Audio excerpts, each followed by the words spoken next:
importancia de hablar de las ciudades es que las ciudades tienen características muy especiales. Concentran población y en ese sentido promueven la innovación y la creatividad, estimulan el espíritu empresarial y básicamente son los motores de crecimiento de los países. En ese sentido tenemos algunas cifras que les voy a mencionar brevemente, como por ejemplo que las ciudades en el mundo generan más del 80% del producto global. Las 300 áreas metropolitanas más grandes del mundo concentran el 20% de la población mundial y producen el 47% del producto bruto. La participación que las ciudades intermedias tienen en el PIB de cada uno de sus países es superior al porcentaje de la población. Quiere decir que las ciudades en verdad son el motor de crecimiento de cada uno de los países. Específicamente América Latina y el Caribe es la región más urbanizada. Tenemos ahora un porcentaje del 79% de la población viviendo en áreas urbanas, con una proyección del 84% de la población total viviendo en áreas urbanas en 2025. Además, hemos observado que son las ciudades intermedias las que están creciendo mucho más rápido que la media de sus países.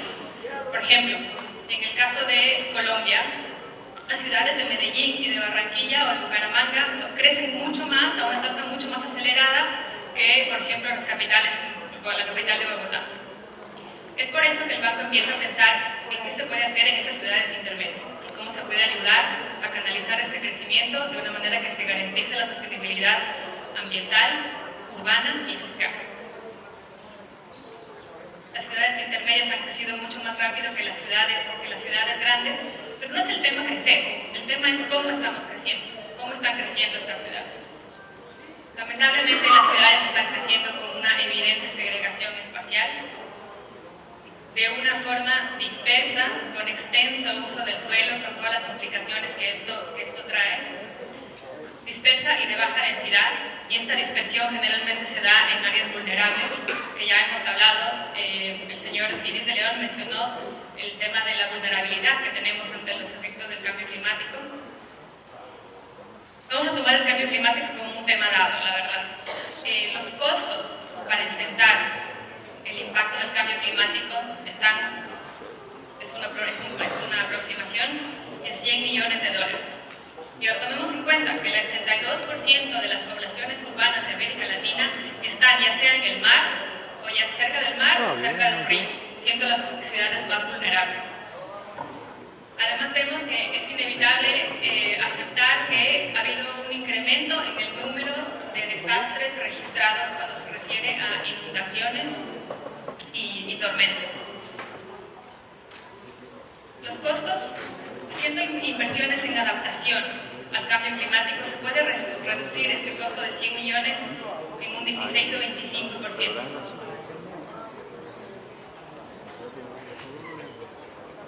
Aparte de eso, tenemos el tema de la degradación ambiental, donde solamente el 15% de las aguas residuales son tratadas antes de ser vertidas en las fuentes de agua.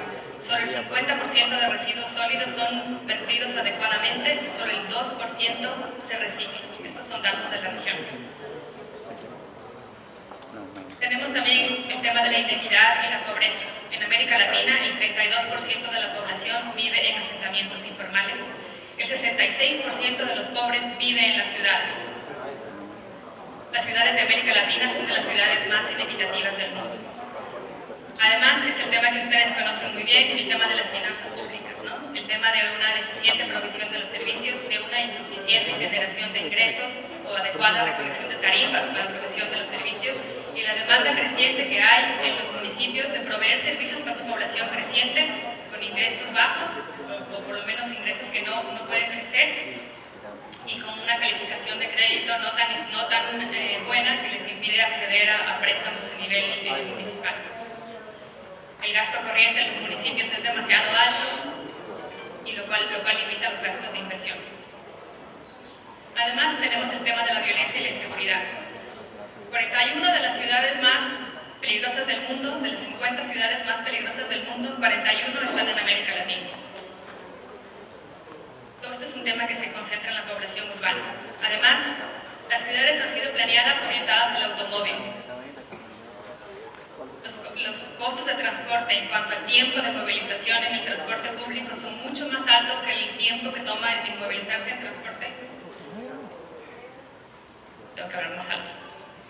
Que movilizarse en transporte privado, con lo cual se incentiva el uso del transporte, de la compra de automóviles, con lo cual volvemos al tema de la congestión y la necesidad de más vías. Es un ciclo vicioso del transporte.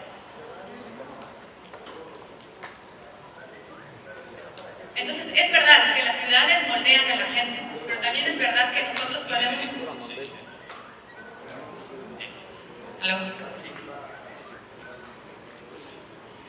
Sí. Pero es verdad que también nosotros podemos moldear a las ciudades.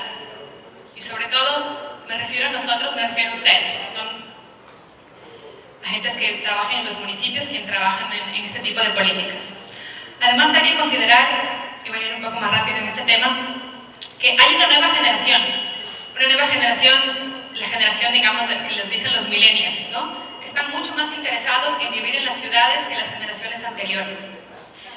77% de los jóvenes nacidos después de 1985 prefieren vivir en las ciudades. Hay el incremento de las diversas aplicaciones y usos de compartir vehículos o compartir bicicletas o uso del transporte público, una cultura de transporte público que tiene y que puede ser aprovechada por las ciudades intermedias donde esta población se está asentando. Tenemos que por cada automóvil alquilado se sacan 15 autos privados de las vías, con lo cual es un tema de congestión. Este año en Estados Unidos fue la demanda máxima de transporte transporte público. Tenemos el sistema de bicicletas compartidas que está siendo implementado no solamente en Estados Unidos, pero en muchísimas ciudades de América Latina con muchísimo éxito. La respuesta del Banco Interamericano de Desarrollo a todos estos desafíos de las ciudades y a toda esta realidad que enfrentan las ciudades es crear la iniciativa de ciudades emergentes y sostenibles. La iniciativa trabaja en ciudades intermedias de entre 100.000 y 2 millones de habitantes y trabaja en ayudar a la ciudad a definir una hoja de ruta de sostenibilidad en 3 dimensiones. Sostenibilidad ambiental y cambio climático, sostenibilidad urbana, que incluye todo el tema de transporte, seguridad ciudadana, uso del suelo, vivienda, educación, salud, y sostenibilidad fiscal y de buena gobernanza. La iniciativa lo que aplica en la ciudad es una metodología que está en uso público, que es disponible en la página web del banco y que tiene 5 fases, ¿no? Empezamos con una fase de análisis y diagnóstico en el cual se recopilan aproximadamente 144 indicadores. 144 indicadores que cubren 23 temas. El banco se ha dado el trabajo de definir para cada indicador un rango de semáforo, de colores del semáforo. Digamos que estamos hablando de porcentaje de agua, porcentaje de viviendas con agua por conexión de red.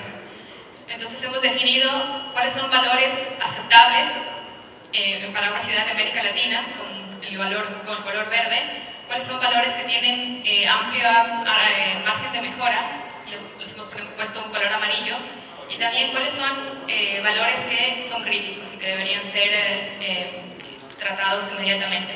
Cada uno de estos indicadores entonces recibe un color del semáforo, con lo cual podemos ver, por ejemplo, que en el tema de agua pueden haber algunos indicadores que están en verde, otros que están en amarillo y otros que están en rojo. Hay una discusión sectorial muy interesante dentro del municipio con el que estamos trabajando que define entonces cuál es el color que se le va a asignar al tema. Una vez, este es el punto de partida. Esto va un poco indicándonos cuáles son los temas urgentes a tomarse en cuenta en las ciudades. Pero no solo es un tema de indicadores. Cuando los indicadores están disponibles en la página del banco, los indicadores de Santiago de los Caballeros, en este caso que es la ciudad con la que trabajamos en República Dominicana, y los indicadores de las otras 43 ciudades con las que trabajamos en América Latina. Pero no es un tema únicamente de ver qué dicen los indicadores. Hemos compaginado esto con una serie de estudios. Y el primer estudio es un estudio de gases de efecto invernadero. Es un estudio que permite definir cuáles son las emisiones a nivel de la ciudad y permite identificar claramente qué posibilidades de acción a nivel local, a nivel municipal hay para poder reducir el número de emisiones. Es verdad que las emisiones que genera América Latina son mucho menores que el resto del mundo, pero también es verdad que somos de las regiones más afectadas por el cambio climático y cualquier aporte que se pueda realizar en cuanto a mitigación o adaptación es provechoso. También hay un estudio que va muy ligado al tema de emisiones y de cambio climático, de vulnerabilidad a desastres naturales. ¿Dónde están las áreas vulnerables? No solamente dónde están, pero ¿qué hay ahí? Ahí hay escuelas, ahí hay parques, ahí hay hospitales, ahí hay viviendas. ¿Cuánta gente puede ser afectada potencialmente? Y también un estudio de crecimiento de la huella urbana. ¿Dónde empezó la ciudad? ¿Cómo ha ido creciendo? Y tendencialmente, ¿hacia dónde va a crecer? Y eso se cruza con el tema de riesgos y desastres. Es decir, evitar que la ciudad vaya creciendo a las áreas vulnerables, pero adelantarse al crecimiento, no esperar que las áreas vulnerables estén ocupadas para trabajar en medidas de mover esas personas o de proveer medidas de prevención. Este es un ejemplo de la ciudad de Cuenca, del tema de áreas vulnerables, en la cual se identifica cuáles son todas las áreas vulnerables de la ciudad y dónde la ciudad puede crecer, cuál es el espacio que le queda disponible. No solamente dónde la ciudad puede crecer, sino que hacemos un análisis de costos, de decir, este es el caso de Mar del Plata en Argentina, esta es la ciudad, la mancha urbana actual. Es verdad, en un periodo de 20 años, si dejamos que la ciudad crezca de manera tendencial a donde buenamente ha venido creciendo, que generalmente son modelos expansivos y de baja densidad, entonces en 20 años el costo de proveer la infraestructura básica va a ser de 565 millones, tomando en cuenta el promedio de la provisión actual. Pero si es que tenemos un crecimiento inteligente, este costo se puede reducir a 146 millones.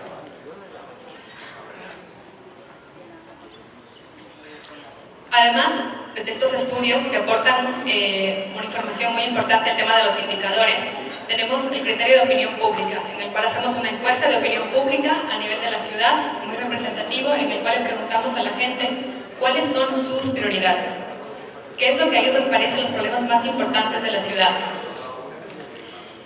Tenemos obviamente que en la mayoría de las ciudades de América Latina, la primera prioridad para la gente es el tema de la seguridad ciudadana, muy seguido del tema de inequidad urbana y del tema de residuos sólidos. Son los temas que los habitantes de las ciudades más priorizan. Vamos en favor del tiempo.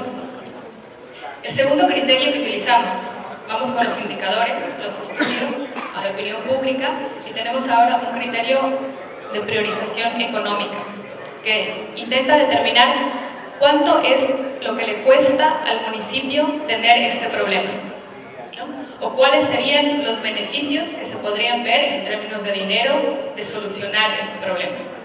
Y eso lo hacemos para cada uno de los indicadores que fueron definidos como en rojo o en amarillo. Todos estos filtros o estos criterios de priorización nos llevan a poder, de una manera muy rápida y práctica, priorizar o establecer un orden de prioridad entre todos los temas que la ciudad tiene que trabajar, cuáles son los temas que se debería atacar de manera inmediata, o cuáles son los temas que tendrían mucho más réditos o mucho más impactos que otros. Esto lo agregamos en lo que denominamos un plan de acción de la ciudad, que básicamente define cuáles son las áreas de intervención, qué tipo de proyectos de intervención se deberían realizar, cuál es el costo estimado de estos proyectos, quiénes podrían ser los financiadores potenciales y cómo podemos llegar, digamos, a materializar estos proyectos. El plan de acción típicamente tiene el tema de corrección de residuos sólidos, planta de tratamiento de aguas residuales, regeneración o recuperación de centros históricos. Pero intentamos mantener la idea de que hay que devolverle las ciudades a la gente. Y un poco en esto es lo que hablamos en el tema de crear ciudades más verdes, más asequibles, más resilientes. Por ejemplo, este es un ejemplo que tenemos de la típica calle en América Latina, una calle de alta velocidad, en donde no hay cómo caminar. La verdad que caminar ahí no sería tan bonito, pero el municipio puede generar cambios en este tipo de situaciones, ¿no? Poniendo veredas, poniendo luminaria, se vuelve ya un poquito más atractivo. Quizá la gente empieza a aparcarse, con lo que puede haber un poco más de tráfico de gente, se puede volver un poco más interesante. Si ponemos un poco de árboles y hay un poco de sombra, se podría caminar. Con políticas de incentivo de negocios se podría incentivar aquí el uso del establecimiento de negocios y de viviendas. Vemos que ya hay mucho más gente, que es mucho más asequible esta ciudad, es mucho más amigable. Esto es lo que hemos trabajado, por ejemplo, en Mar del Plata, el tema de recuperar la vía pública y darle un poco más de espacio a la ciudadanía, con inversiones de muy bajo costo y de muy alto impacto, como el tema de pintar las calles y designar espacios para peatones, que han tenido muchísimo éxito. Estamos hablando también de hacer lo mismo en Jalapa, en México, en el cual básicamente se recuperan las calles con una inversión muy baja de pintura, básicamente. En Haití, una red de ciclovías, en la cual sí hay muchísima gente que utiliza la bicicleta, entonces démosle las condiciones adecuadas para hacerlo. Todo esto es que intentamos mantener el tema de trabajar de manera muy sectorial. Y la verdad que les voy a presentar brevemente, porque tengo 5, pero ya deberían ser 4 minutos para contarles, pero por ejemplo en el tema de Tegucigalpa, que es algo muy parecido a lo que estamos planteando en Santiago de los Caballeros, tenemos como eje principal la recuperación del río Yaque del norte, y aquí es la recuperación del río Choluteca. Pero no solamente es porque el río es bonito y qué bonito tener un río, sino porque el río, recuperar el río te puede dar áreas verdes alrededor del río, te puede dar un tema de resiliencia en el cual si tú no tienes población al lado del río, de verdad no importa tanto que una vez cada 5 años con alguna tormenta se inunde. Es porque eso va a ayudar a regenerar la zona en el tema de vivienda. Si el río es bonito, puede haber gente que quiera vivir en vivienda de alta densidad alrededor del río, porque se puede crear un tema de creación de áreas verdes y de espacios públicos alrededor del mismo. Se puede mejorar la movilidad y la accesibilidad que hay alrededor del río. Y son inversiones, la verdad, que más que la creación de parques es ayudar a las ciudades a tener medidas de resiliencia y de adaptación. Esto viene acompañado de un sistema de monitoreo ciudadano en el cual buscamos a gente de la sociedad civil que esté interesada en trabajar con el proyecto y de hacerle un seguimiento a largo plazo. Hemos definido los costos de inversión de cada una de las acciones que proponemos, tanto de preinversión como inversión, y hacemos un trabajo muy grande de movilizar fondos, ya sea del BID, como de otros bancos como la CAF o el Banco Mundial, o del sector privado. Bueno, esto es en verdad temas de la iniciativa, que lo pueden ver en la página web, pero la iniciativa es un bien público regional, puede ser utilizado por los municipios que quieran, toda la metodología y todos los anexos metodológicos están disponibles en la página web. Y hemos trabajado con 55 ciudades, tenemos un montón de alianzas con instituciones académicas, tenemos una red de alcaldes que resulta muy útil, porque alcaldes discuten entre alcaldes de ciudades similares problemas similares y generan soluciones comunes o soluciones mucho más interesantes. Esta es nuestra visión como iniciativa y bueno, con eso les dejo. Muchas gracias.